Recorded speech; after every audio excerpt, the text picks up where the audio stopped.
ছাত্ৰ ছাত্ৰীসকল আজি মই নৱম শ্ৰেণীৰ সোশ্যাল সায়েন্সৰ প্ৰথম খণ্ড অৰ্থাৎ ইতিহাসৰ প্ৰথম চেপ্টাৰৰ ৰৈ যোৱা কোৱেশ্চনসমূহ আলোচনা কৰিম ইয়াত এমসিকিউ আৰু ভেৰি শৰ্ট টাইপ কোৱেশ্চনসমূহ আলোচনা কৰি আছো গতিকে তোমালোকে ভিডিওটো স্কিপ নকৰাকৈ প্ৰথমৰ পৰা শেষলৈ চাই যাবা আজি প্ৰথম প্ৰশ্নটো হ'ব কেপ্টেইন উইলিয়াম হকিন্সে কিমান খ্ৰীষ্টাব্দত জাহাংগীৰ অৰ্থাৎ মোগল সম্ৰাট জাহাংগীৰক সাক্ষাৎ কৰিছিল ইয়াৰ শুদ্ধ উত্তৰটো হ'ব 1609 খ্ৰীষ্টাব্দত তাৰপিছত ৰজা প্ৰথম জেমছে দ্বিতীয় কটকিক ইংৰাজ কটকিক জাহাংগীৰৰ ৰাজদৰবাৰলৈ পঠিয়াইছিল ছাৰ টমাছ ৰো ইয়াৰ শুদ্ধ উত্তৰ হ'ব ছাৰ টমাছ ৰো ছাৰ টমাছ ৰোৱে আমি জানিবলগীয়া এটা প্ৰশ্ন হৈছে ছাৰ টমাছ ৰোৱে যদিও জাহাংগীৰৰ লগত কোনো বাণিজ্যিক চুক্তি কৰিব পৰা নাছিল কিন্তু চুৰাট বন্দৰত এটা বাণিজ্যিক কুঠিৰ নিৰ্মাণ কৰাৰ কাৰণে অনুমতি লাভ কৰিছিল তাৰপিছত আমি যাম কিমান খ্ৰীষ্টাব্দত ইংৰাজৰ এটা সজাতি দলে মোগল সম্ৰাট ফাৰুক শ্বাহক সাক্ষাৎ কৰিছিল ইয়াৰ শুদ্ধ উত্তৰটো হ'ব 1715 খ্ৰীষ্টাব্দত ইংৰাজৰ এটি সজাতি দলে মোগল সম্ৰাট ফাৰুক শ্বাহক সাক্ষাৎ কৰিছিল জিয়মত অৰ্থাৎ ফাৰুক শ্বাহক সাক্ষাৎ কৰিছিল সেই সময়ত ফাৰুক শ্বাহ এটা টান নৰিয়াত ভুগি আছিল কিন্তু মোগল সম্ৰাটক কোনো চিকিৎসকে বেদি নিৰাময় কৰিব পৰা নাছিল ইংলেণ্ডৰ সজাতি দলৰ লগত এজন ডক্টৰ আহিছিল ডক্টৰজনৰ নাম কি আছিল ডক্টৰজনৰ নাম আছিল হেমিল্টনে চিকিৎসা কৰি তেওঁ ৰোগ নিৰাময় কৰিব পাৰিছিল আৰু ৰোগ যেতিয়া নিৰাময় কৰিছিল তেতিয়া মোগল সম্ৰাট ফাৰুক শ্বাহে সন্তুষ্টি লাভ কৰি ইংৰাজ সদাগৰসকলক 3খন ফৰমান আদায় দিছিল আৰু এই ফৰমানৰ জৰিয়তে ইষ্ট ইণ্ডিয়া কোম্পানী সমগ্ৰ ভাৰতবৰ্ষত নিৰ্বিঘ্নে বেপাৰ কৰাৰ এটা ৰাজকীয় অনুমতি লাভ কৰিছিল আমি ইয়াৰ পিছত যদি 2 মাৰ্কৰ এটা প্ৰশ্ন বিচাৰি যাওঁ যে ভাৰতবৰ্ষত ইংৰাজসকলে থিতাপি লোৱাৰ কাৰণ কি আছিল ইয়াৰ এটা প্ৰথম কোৱেশ্চনৰ এনসাৰ হ'ব প্ৰথম অৰ্থাৎ প্ৰধান উদ্দেশ্য আছিল যে বেয়া বেপাৰ কৰা ইংৰাজসকলৰ প্ৰথম লক্ষ্য আছিল বেয়া বেপাৰ কৰা আৰু দ্বিতীয় লক্ষ্য আছিল ইষ্ট ইণ্ডিয়া কোম্পানীয়ে ভাৰতবৰ্ষখনক শাসন কৰাৰ সপোন দেখিছিল যে ইংৰাজে ভাৰতবৰ্ষত থিতাপি লোৱাৰ দুটা প্ৰধান উদ্দেশ্য অৰ্থাৎ এটা হৈছে বেয়া বেপাৰ কৰা আৰু আনটো হৈছে ইষ্ট ইণ্ডিয়া কোম্পানীয়ে ভাৰতবৰ্ষৰ ৰাজ্য শাসন কৰাৰ এটা সপোন দেখিছিল তাৰপিছত নেক্সট প্ৰশ্নলৈ আমি যাম ইষ্ট ইণ্ডিয়া কোম্পানীয়ে প্ৰথমতে কত বাণিজ্যিক কুঠিৰ নিৰ্মাণ কৰিছিল ইয়াত আমি 1600 চনটো আহে কিমান খ্ৰীষ্টাব্দত অৰ্থাৎ 1611 খ্ৰীষ্টাব্দত আৰু কত মছলিপট্টনমত এটা বাণিজ্যিক কেন্দ্ৰ স্থাপন কৰিছিল ইয়াতে যদি আমি প্ৰশ্ন দুই ধৰণে আহিব পাৰে যে কিমান খ্ৰীষ্টাব্দত ইষ্ট ইণ্ডিয়া কোম্পানীয়ে মছলিপট্টনমত এটা বাণিজ্যিক কেন্দ্ৰ স্থাপন কৰিছিল তেতিয়া আমি 1611 আৰু যদি আহে প্ৰথম বাণিজ্যিক কুঠিৰ অৰ্থাৎ 1611 খ্ৰীষ্টাব্দত ইষ্ট ইণ্ডিয়া কোম্পানীয়ে কত এটা বাণিজ্যিক কেন্দ্ৰ স্থাপন কৰিছিল তেতিয়া আমি আনসাৰটো দিম মছলিপট্টনমত আৰু দ্বিতীয় বাণিজ্যিক কুঠিৰটো আছিল 1636 খ্ৰীষ্টাব্দত যেটো আছিল আৰ্মাগাঁৱত আৰু 1639 খ্ৰীষ্টাব্দত কি কৰিছিল আৰ্মাগাঁৱৰ বাণিজ্য কেন্দ্ৰটো তুলিনি ফৰ্ট সেন্ট জৰ্জ নামেৰে নতুন নামকৰণ কৰিছিল তাৰ পিছত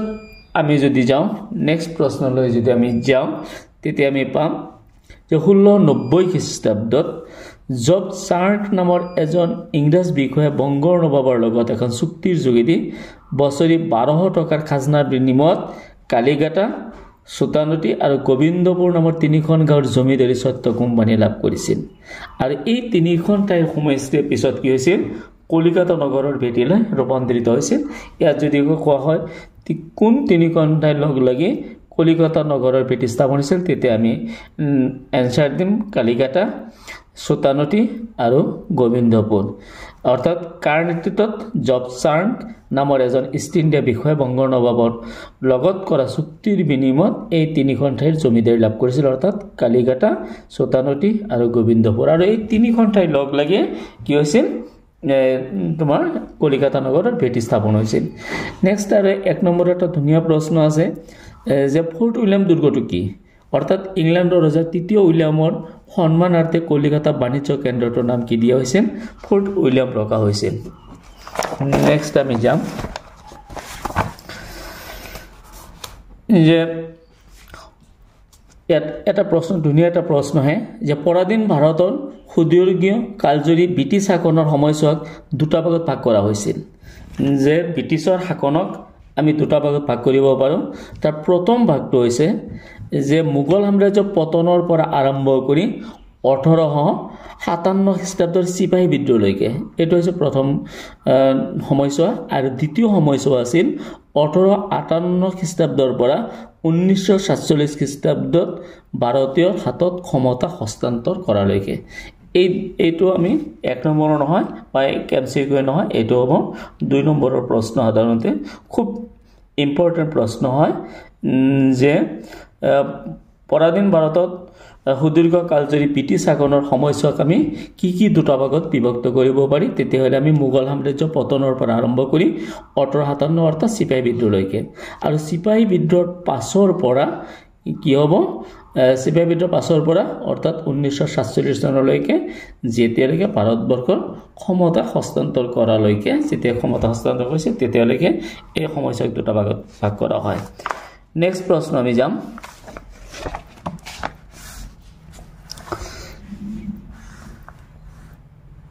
দ্বৈত শাসন কাৰ দিনত প্ৰৱৰ্তন কৰা হৈছিল দ্বৈত শাসন এনসাৰটো ৰবাৰ্ট ক্লাইভৰ দিনত দ্বৈত শাসন প্ৰৱৰ্তন কৰা হৈছিল প্ৰশ্নটো তোমাৰ MCQ আহে বা ভেৰি শৰ্ট টাইপ প্ৰশ্নটো আহে দ্বৈত শাসন প্ৰৱৰ্তন কৰা হৈছিল কাৰ দিনত ৰবাৰ্ট ক্লাইভৰ দিনত আৰু কিমান খ্ৰীষ্টাব্দত প্ৰৱৰ্তন কৰিছিল 1765 খ্ৰীষ্টাব্দত কৰিছিল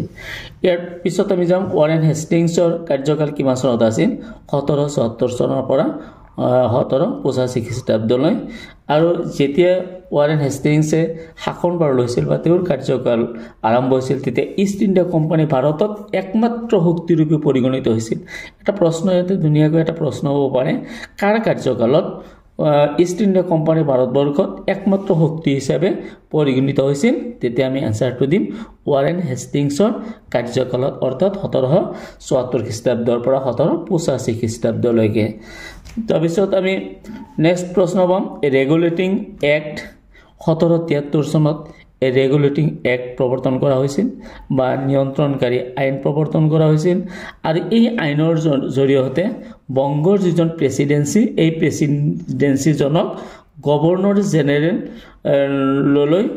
উপাধিৰে স্বীকৃতি প্ৰদান কৰিছিল আৰু বম্বে আৰু মাদ্ৰাজৰ গভৰ্ণৰ দুজনক বংগৰ গভৰ্ণৰ জেনেৰেলৰ তলতীয়া কৰা হৈছিল আমি এইখিনি যদি ভালকৈ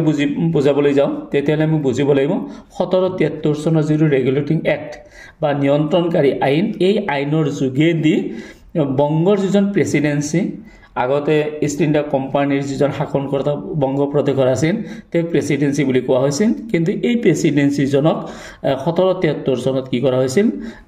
গভৰ্ণৰ জেনেৰেল উন্নতি কৰা হৈছিল আৰু বম্বে আৰু মাদ্ৰাজৰ যি দুজন গভৰ্ণৰ আছিল এই গভৰ্ণৰ দুজনক বংগৰ গভৰ্ণৰ জেনেৰেলৰ অধীনলৈ অনা হৈছিল এটো আসলতে 2 নম্বৰ বা 3 নম্বৰ প্ৰশ্ন হ'ব পাৰে নিয়ন্ত্ৰণকাৰী আইনে কি বিচাৰিছিল আমি ধুনীয়াকৈ এনসাৰটো তোমালোকে লক্ষ্য কৰিবা যে বংগৰ প্ৰেসিডেন্সি জন 1773 চনৰ ৰেগুলেটিং এক্টৰ জৰিয়তে বা নিয়ন্ত্ৰণকাৰী আইনৰ জৰিয়তে বংগ প্ৰদেশৰ প্ৰেসিডেন্সি জনক গভৰ্ণৰ জেনেৰেল পদলৈ উন্নতি কৰা হৈছিল আৰু বম্বে আৰু মাদ্ৰাজৰ গভৰ্ণৰ দুজনক বংগৰ গভৰ্ণৰ জেনেৰেল জনৰ তলতীয়া কৰা হৈছিল আৰু এই ব্যৱস্থাৰ যোগেদি সমগ্ৰ ভাৰতবৰ্ষত কেন্দ্ৰীয় শাসনৰ সূচনা হৈছিল যে এই ৰেগুলেটিং এক্টৰ জৰিয়তে সমগ্ৰ ভাৰতবৰ্ষত কেন্দ্ৰীয় শাসনৰ সূচনা হৈছিল এটো যাব বেলেগ প্ৰশ্নত আমি যাম 1784 খ্ৰীষ্টাব্দত পিটৰ ভাৰত আইন পিটছৰ যেটো ভাৰত আইন আছিল সেই আইনটো কেইখলপীয়া আছিল অৰ্থাৎ দুইখলপীয়া চৰকাৰৰ সৃষ্টি কৰিছিল প্ৰশ্ন হয় পিটৰ ভাৰত আইন কিমান চনত প্ৰৱৰ্তন কৰা হৈছিল 1784 চনত আৰু ইয়াৰ উদ্দেশ্য কি আছিল যে ভাৰতবৰ্ষত দুইখলপীয়া চৰকাৰৰ সৃষ্টি কৰাটো আছিল পিটৰ ভাৰত আইনৰ লক্ষ্য বা এই আইনৰ যোগেদি কোম্পানীয়ে ভাৰতবৰ্ষ শাসন কৰিছিল আনহাতে কোম্পানী পৰিচালিত হৈছিল ব্ৰিটেইনৰ গৃহ চৰকাৰৰ যোগেদি ইয়াত আমি 3টা পইণ্ট পাম ইয়াতে যে পিটৰ ভাৰত আইনটো কিমান চনত প্ৰৱৰ্তন কৰাইছিল আৰু ইয়াৰ উদ্দেশ্য কি আছিল অৰ্থাৎ আমি যেতিয়া প্ৰশ্নলৈ এনসাৰ লৈ যাম তেতিয়া আমি 1784 খ্ৰীষ্টাব্দত পিটৰ ভাৰত আইন প্ৰৱৰ্তন হৈছিল ইয়াৰ প্ৰথম উদ্দেশ্য আছিল দুইখলপীয়া চৰকাৰৰ সৃষ্টি কৰা দ্বিতীয় আছিল এই আইনৰ যোগেদি কোম্পানীয়ে ভাৰতবৰ্ষখন শাসন কৰিছিল তৃতীয় আছিল কোম্পানী পৰিচালিত হৈছিল ইষ্ট ইণ্ডিয়া কোম্পানী কাৰ দ্বাৰা পৰিচালিত হৈছিল ইংলেণ্ডৰ গৃহ চৰকাৰৰ যোগেদি পৰিচালিত হৈছিল তাৰপিছত 1833 আৰু 53 খ্ৰীষ্টাব্দত ব্ৰিটিছ সংসদে বিধিবদ্ধ কৰা দুখন চনদৰ যোগেদি ব্ৰিটিছ চৰকাৰে ভাৰতবৰ্ষত কেন্দ্ৰীয় শাসন অধিক শক্তিশালী ৰূপত এইখিনি নালাগে আমি যেতিয়া পিটৰ ভাৰত আইন কিমান চনত প্ৰৱৰ্তন হৈছিল আৰু এই আইনৰ উদ্দেশ্য কি 1+3 এটো আমি ধুনীয়াকৈ এনসাৰ দিম পৰমৰ ছাত্ৰ-ছাত্ৰীসকল আজি ইয়াতে মই ভিডিওটো সামৰিব বিচাৰো পৰৱৰ্তী যিবিলাক প্ৰশ্ন আহিব পৰৱৰ্তী ভিডিওত মই আপলোড কৰিব বিচাৰো গতিকে যিসকলে ইউটিউবত চাবা যদি এতিয়ালৈকে মোৰ ইউটিউব চেনেল সাবস্ক্ৰাইব কৰা নাই তেতিয়ালে কাষত থকা বেল আইকনটো বজাই মোৰ ইউটিউব চেনেল সাবস্ক্ৰাইব কৰিবা আৰু নতুন নতুন সোশ্যাল সায়েন্সৰ ভিডিওসমূহ চাই থাকিবা থ্যাংক ইউ